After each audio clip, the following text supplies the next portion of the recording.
Well, he's our littlest survivor yet. Little does 2-month-old Grayson Allen of Nacogdoches know he is already proving that life has its challenges. At 16 weeks after conception, Grayson's parents found out their baby would have a major heart defect. But little did they know that at 6 days old, he would suffer cardiac arrest. Yet mom says it was through hope and prayer that God brought Grayson back into their lives moments later, proving that love really is power. I do want to warn you, some of these images we are going to show you might be seen as graphic. Here's tonight's survivor story.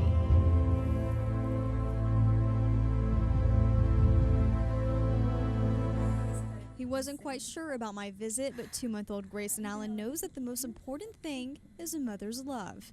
And it is that mother's love that kept him alive. I feel like we were somewhat prepared for it because of how early we found out, but I wasn't at all prepared for how emotional of a journey it would be, and just like emotionally, physically, and mentally exhausting. At 30 weeks pregnant, Courtney Allen found out her son was going to have a major heart defect. Honestly, I was just praying a lot, talking to my husband about it a lot, and trying to, make plans as to what we would do, in certain situations. But what they never planned for was that Grayson would die. Grayson Allen was born with a ventricular septal defect, which means he was born with a hole in his heart.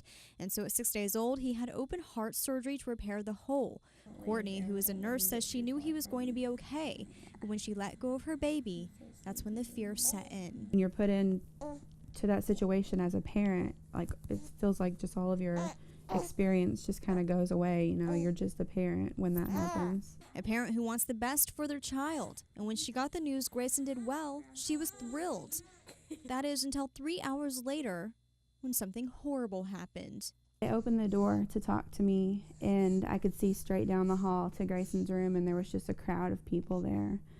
And so I knew that it was him. It turns out Grayson's little body gave up, causing him to go into cardiac arrest. And for 35 minutes, Courtney watched in horror as doctors tried to revive him. He was dead, so to speak, I guess. Nothing was reviving him. The only thing that saved him was, of course, the great staff there giving adequate CPR for 35 minutes. But also this life support machine called ECMO, which acts as his heart and lungs. He began to breathe again and finally got to go home. In Nacogdoches, Michelle Reed, KTRE, East Texas News 9.